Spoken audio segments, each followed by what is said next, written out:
Assalamualaikum warahmatullahi wabarakatuh.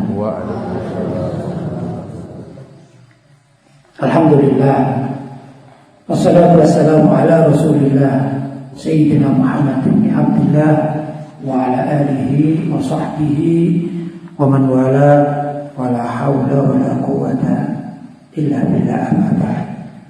Hadirin mukarramin, ma'asyiral asatidzah al-kurama, adik-adik dan anak-anak santri Ma'had Tahfidzul Quran Wadi Khairat yang dirahmati oleh Allah, dan tak lupa guru kita akhuna fillah walillah Al-Ustaz Syekh Faiz Al-Amri, Al-Ustaz Faiz bin Ja'far Al-Amri yang dirahmati oleh Allah. Mudah-mudahan guru kita ini diberi kekuatan dan juga senantiasa dilindungi oleh Allah SWT. Semua hajat-hajatnya dikabulkan, terutama hajat kepesantrenan yang saya lihat luar biasa. Beliau mengurusi kalian sebagai para santri, ya, dengan ikhlas. Jadi saya sendiri sangat senang sekali mendengarkan keterangan-keterangan terkait dengan pesantren ini. Dan beliau sahabat saya dalam perjuangan. Dan yang lebih lagi, bahwa saya ini dulu menjadi murid dari Syekh Al-Ustaz Abdullah Awad Abdun yang menjadi mertua beliau, ya. Jadi saya termasuk alumni Darut Tauhid Malang. Beliau juga alumni Darut Tauhid Malang, tapi sekaligus menjadi menantu, ya. Alhamdulillah. Karena itu saya datang ke tempat ini, di samping saya berjumpa dengan sahabat seperjuangan saya, tapi juga ada nilai. Ini menantunya guru saya, gitu ya. Jadi kalau pondok-pondok di Jawa Timur beda dengan di Jawa Tengah, ya, atau beda dengan di Jawa Barat. Kalau di Jawa Timur, karena ada pesantren gitu, ada kiainya, kemudian kiainya ini punya putri, ya, kemudian mengambil menantu.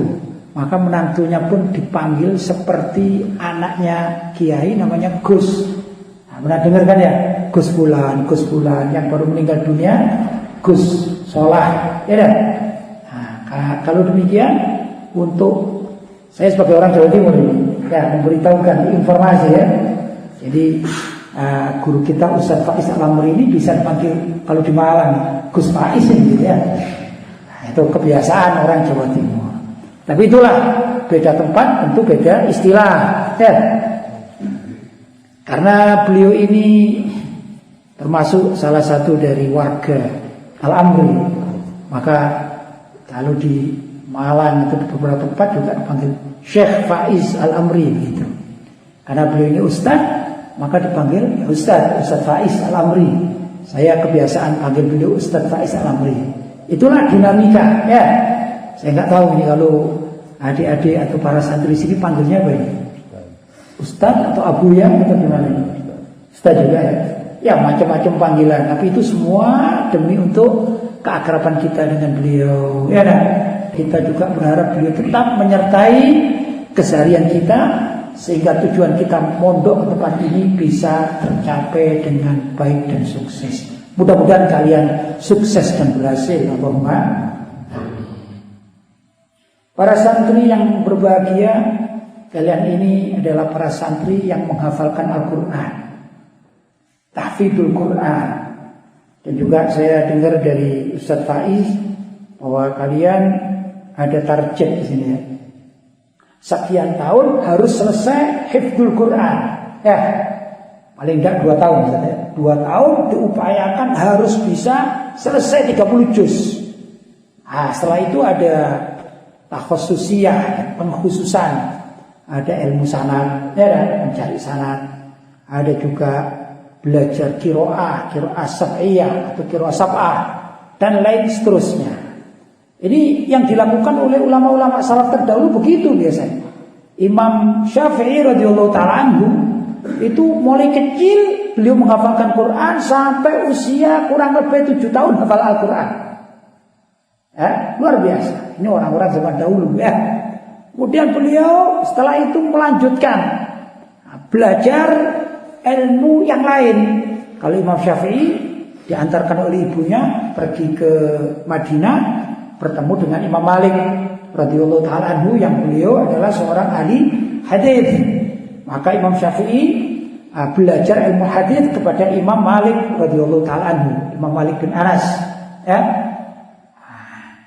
Kalau Imam Syafi'i kan punya mazhab namanya mazhab Syafi'i. Kalau Imam Malik bin Anas punya mazhab namanya mazhab Maliki. Tadi disebutkan oleh Ustaz Faiz, saya ini termasuk salah satu murid dari Abuya Sayyid Muhammad bin Alawi Al-Maliki. Ya dah. Guru saya itu mazhabnya Maliki, sedangkan saya muridnya mazhabnya Syafi'i. Ibarat Imam Syafi'i belajar kepada Imam Malik. Ya dah. Pas ini ya. Alhamdulillah. Dan guru saya tidak mewajibkan saya pindah mazhab, enggak. Saya tetap berada pada mazhab Syafi'i. Demikian juga semua murid-muridnya dulu dicarikan guru bermadzhab Syafi'i. Karena itu walaupun guru utama bermadzhab Maliki, kita pulang ke Indonesia tetap bermadzhab Syafi'i.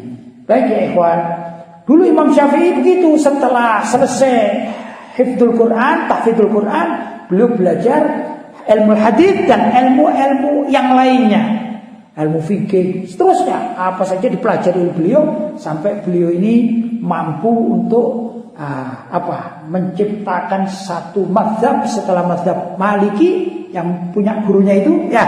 Maka Imam Syafi'i membuat mazhab namanya mazhab Syafi'i. Orang bisa menciptakan mazhab itu bukan orang bodoh pastinya, orang alim ya.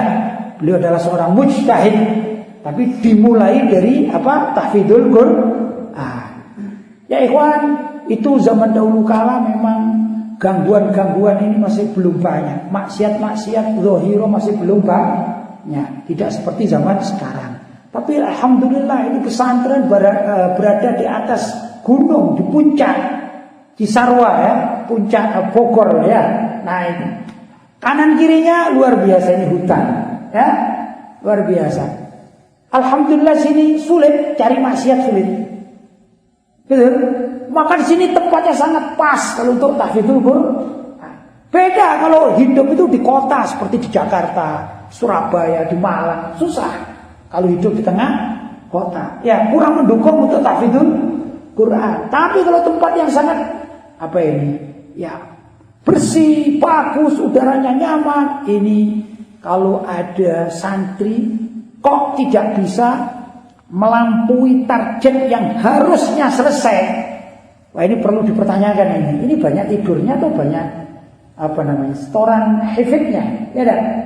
Nah, kalau banyak tidurnya, jangankan 2 tahun, 20 tahun tidak bakalan hafal Quran. Kalau banyak tidurnya, habis subuh tidur sampai jam 10. Ya. Jam 10 tidur lagi sampai zuhur. Baru azan zuhur dibangunkan. Ya, ayo bangun-bangun, dia ikut sholat. Habis zuhur tidur lagi sampai asar. Sudah, subhanallah, asar dibangunkan, ayo bangun. Sudah, kawannya setoran Al-Quran, dia habis asar tidur lagi sampai maghrib. Tahu, ini anak santri sebenarnya punya mazhab. Dia ini bermazhab. Mazhab apa? Mazhab Basurib. Bangun tidur, tidur lagi. Bangun lagi, tidur lagi. Bangun, tidur lagi. Ini mazhabnya mazhab Basuri. Ya dah, bukan mazhab Hanafi, bukan mazhab Maliki, bukan mazhab Syafi'i, bukan mazhab Hambali, tapi mazhab Basuri. Bangun tidur, tidur lagi. 20 tahun tidak akan dapat apa-apa. Ya syukur-syukur kalau surat Al-Fatihah hafal, lainnya syukur-syukur. Yang mencurigakan Fatihah saja dah hafal. Wah, ini Basuri Wadran ini ya. Dan itu janganlah seperti ini. Itu kan lagunya Basuri ya. Tapi kalau kita enggak lah ya, insya Allah target 2 tahun terpenuhi, ini sangat diharapkan ya. Setelah itu melangkah pada ilmu-ilmu berikutnya. Di antara dari orang yang menghafalkan Al-Quran itu harus terus dijaga. Al-Quran itu kal ghazal. Al-Quran itu kal ghazal. Tahu al-ghazal? Apa ini? Kijang. Kijang, tahu kijang ya? Kancil, kijang. Tahu? Kijang itu, tahu kijang enggak kalian ini? Yang seperti kambing itu ya, tapi ada di hutan ya. Nah, kijang. Kijang itu gesit. Jadi sifatnya gesit. Kalau kambing itu bisa dipegang. Kalau ghazal atau kijang itu tidak begitu. Gesit. Gesit apa gesit itu? Lincah. Nah, dia walaupun seperti itu ya, minta makan kepada kita. Kalau ada kambing minta makan kepada kita beri makanan, kemudian kita usap dahinya gitu ya, atau kepalanya atau tubuhnya, biasanya dia mau. Tapi kalau ghazal atau kijang ini tidak begitu. Dia begitu minta makan kepada kita beri makan, mau disentuh lari dia. Untuk mengamankan seekor kijang agar selalu dekat dengan kita, maka perlu ditali, diikat. Nah, kalau sudah diikat, ditancapkan di suatu tempat, maka kalau kita mendatanginya dia baru bisa. Ya, bisa dipegang. Itu pun cara megangnya harus pelan-pelan dengan teliti, gitu ya. Kalau kita ngasap pegang mulut, dia akan lari walaupun tidak lepas. Itulah sifatnya apa? Al-ghazal, kijang. Nah, para ulama juga mengatakan bahwasanya Quran ini sifatnya kal-ghazal, seperti apa? Kijang. Kalau kita ingin merangkul kijang, maka beri kijang itu setelah dipegang di tali. Tidak? Demikian juga dengan Al-Quran, hifdzul Quran. Orang yang menghafalkan Al-Quran itu kalau ditinggal seminggu, misalnya dia hafal 1 juz, seminggu aja dia pergi kemana-mana, itu mau mengulangi lagi itu sulit. Ya, kalau lupa sulit. Kenapa? Sifatnya Al-Quran ini kal-ghazal, seperti apa tadi? Kijang. Maka kalaupun kita sudah menjadi hafizul Quran, kemanapun kita pergi harus terus diulang, walaupun dalam hati diulang terus. Ya, begitu kita lepas, jangankan setahun ya, sebulan, kalau hafal 30 juz, sebulan tidak diulang, tidak diikat, maka cara mengikat Al-Quran dengan mengulang-ulangnya hafalan tersebut. Ya, sebulan dia pulang asyik, mungkin karena ada kakaknya menikah gitu, akhirnya izin sama ustadznya, Ustadz saya mau pulang dulu Ustadz. Kenapa? Kakak saya menikah. Sudah pulang ke rumahnya. Wah, setelah di rumahnya ternyata luar biasa ini, ada handphone, ada game game over apa namanya biasanya, game online ya, ada game online. Akhirnya asyik ya, asyik. 1 bulan tidak pegang mushaf. 1 bulan yang dipegang apa? Handphone plus main game online. Kemudian kok katanya Ustaz ini gimana ini? Katanya kakaknya menikah. Masa kakaknya menikah 1 bulan, resepsinya 1 bulan, ternyata minta istirahat. Santrinya minta istirahat, ditelepon lah sama ustadznya pada orang tuanya. Mana putra bapak? Oh ya, ini mau persiapan balik. Nah, coba kalau di rumah 1 bulan aja bisa dicoba. 1 bulan saja, tidak pegang mushaf, balik ke pondok, kawan-kawannya sudah menyalip, ya. Bisa kawannya 1 bulan dapat 3 juz, 4 juz, 5 juz, dia akan kembali lagi seperti menghafalkan dari awal. Itu sifatnya Al-Quran. Tapi kalau misalnya ini gambarannya ini kijang, sudah kijang. Kijang ini diikat 1, kemudian diikat lagi, diikat sampai ikatannya ini menyeluruh. Kakinya diikat, tubuhnya diikat, semuanya diikat sampai apa ini? Apa namanya? Tanduknya diikat. Ya, bila perlu diberi pakaian ya, diberi baju ikatan ini, kira-kira tidak bisa apa-apa. Watan lebih, tidak bisa bergerak lagi, kalau dia ini disuntik, ada alat suntik itu atau obat suntik yang dia menjadi kering, kerontang dan tetap hidup, ada kan itu ya, kayak formalin itu misalnya. Sudah dia berdiri saja seperti patung gitu ya, maka dia tidak bisa pergi kemana-mana. Demikian juga Quran. Kalau Quran sudah menjadi pakaian kita, ya, jadi pakaian kita. Hafal itu bukan sekedar hafal yang misalnya hafal surat Al-Baqarah, bukan hafalnya begini. Bismillahirrahmanirrahim. Alif Lam Mim. Dzalikal kitabu la raib. Dzalikal kitabu la raib. Dzalikal kitabu la Alif Lam Mim. Dzalikal kitabu la raiba fihi hudal lil muttaqin. Kalau masih gitu hilang.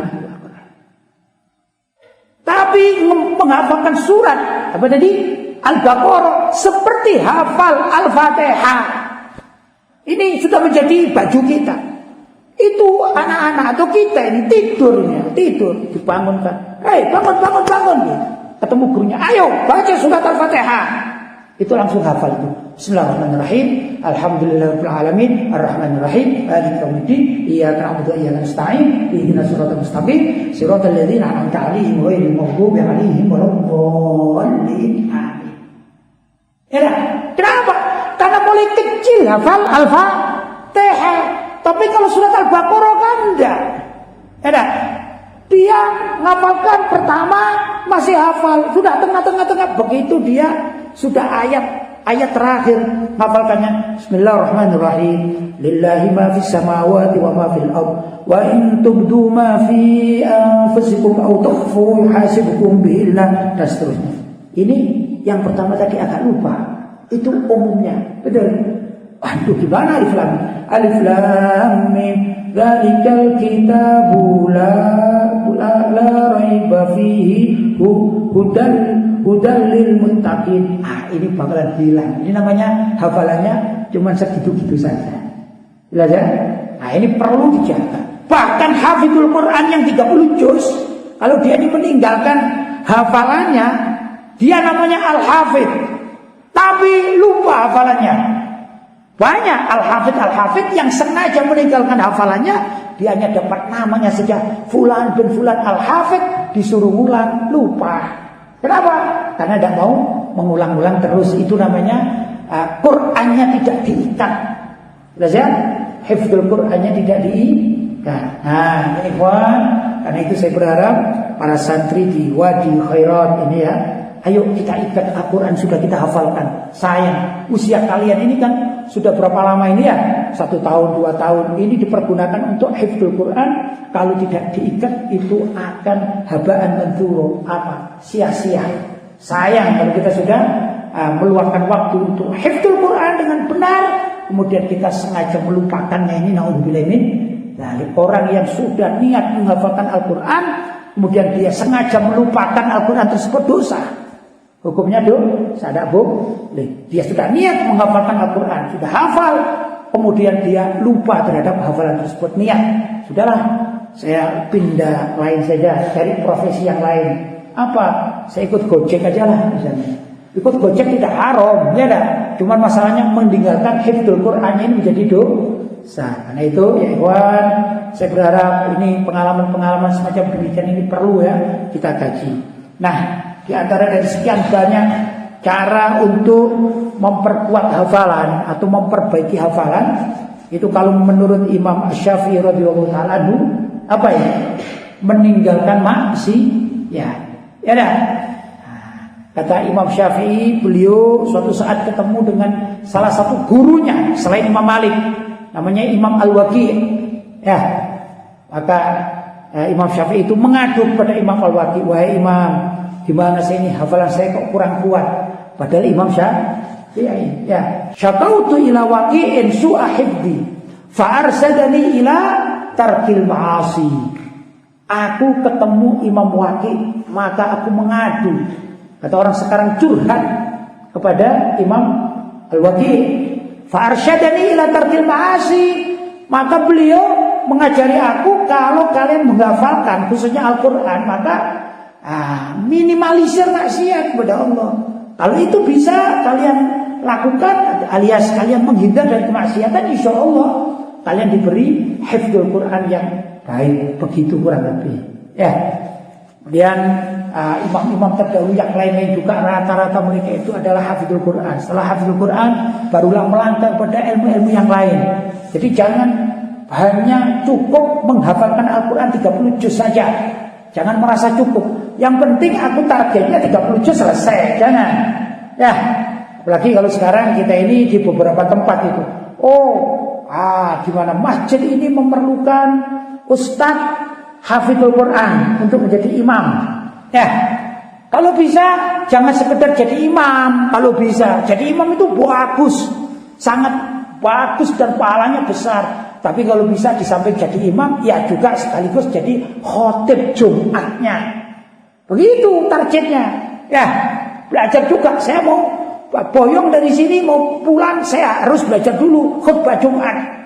Sehingga kalau saya diperintahkan atau diminta menjadi imam rawatib masjid Al-Huda misalnya, tapi sekaligus saya jadi khotibnya, nah itu lumayan bagus. Ya, apalagi kalau begini. Di samping saya ditugaskan menjadi imam rawatib, karena saya hafizul Quran, alhamdulillah, saya juga sekarang ditugaskan menjadi salah satu dari sekian banyak khotib Jumat. Dan alhamdulillah tiap malam Jumat, misalnya nih, saya juga setelah memimpin tahlilan, saya membuka kitab, misalnya kitab Al-Azkar atau Hidayatul Bidayah, pokoknya baca kitab. Wah, ini istimewa. Punya Al-Quran, ya bisa khutbah Jumat, bisa, dia juga bisa mengajarkan kita. Itu juga akan lebih bagus lagi kalau misalnya dia melanjutkan pendidikannya bagus ya, belajar. Wah, akhirnya dilamar oleh beberapa tempat. Apa itu? Misalnya, Ustadz kita ini memerlukan dai. Akhirnya dirinya siap, maka dia di samping jadi imam rawatib karena hafal berapa? 30 juz. Dia juga bisa jadi khatib Jumat, masya Allah. Dia juga bisa menjadi guru, ya, atau ustadz di dalam majlis taklim. Sekaligus dia adalah seorang penceramah. Ini benar-benar sempurna, ini orang yang sempurna. Kalau dia terus belajar, kan tidak ada selesainya belajar, ya tidak? Belajar tidak bisa selesai. Belajar apa yang belum dimampui. Wah, saya kepingin jadi penulis. Dia belajar ilmu karya tulis. Banyak sana sini, kursus segala macam ya. Dalam waktu-waktu tertentu. Akhirnya dia bisa mengarang kitab. Bayangkan saja, dia ini adalah pertama alumni pesantren. Ya, mudah-mudahan alumni pesantren Wadi Khairat. Mudah-mudahan ya. Maka dia juga menjadi imam rawatib. Sampai juga dia khatib Jumat. Dia juga menjadi mudarris ya, atau pengasuh majelis taklim. Dia juga diundang dakwah yang dia mampu dia datangi. Sudah. Di samping itu punya karya tulis. Punya apa dia? Alhamdulillah karya tulisnya ini, kitab itu, kitab dan seterusnya. Ini benar-benar menjadi ulama yang sangat luar biasa. Ya ikhwan, barangkali itu sedikit ya dapat saya sampaikan. Tapi kalau nanti mungkin ada tanya jawab silakan. Kalau bisa saya jawab ya. Tapi ini sebagai prolog. Dan sekali lagi saya sangat bangga kepada kalian ya, murid-murid Wadi Khairat, terutama kepada Ustaz Faiz Al-Amri sebagai sahabat karib saya mengucapkan ribuan terima kasih ya. Juga anil muslimin, bukan diri saya saja, karena peduli terhadap anak-anak muda untuk mempelajari syariat Islam mulai dari hifdzul Quran dan seterusnya. Ini adalah kebanggaan bagi Nabi Muhammad SAW. Mudah-mudahan kita menjadi kebanggaan Rasulullah SAW. Itu saja dari saya. Mohon maaf yang sebesar-besarnya. Ada wal afu minkum. Wassalamualaikum warahmatullahi wabarakatuh.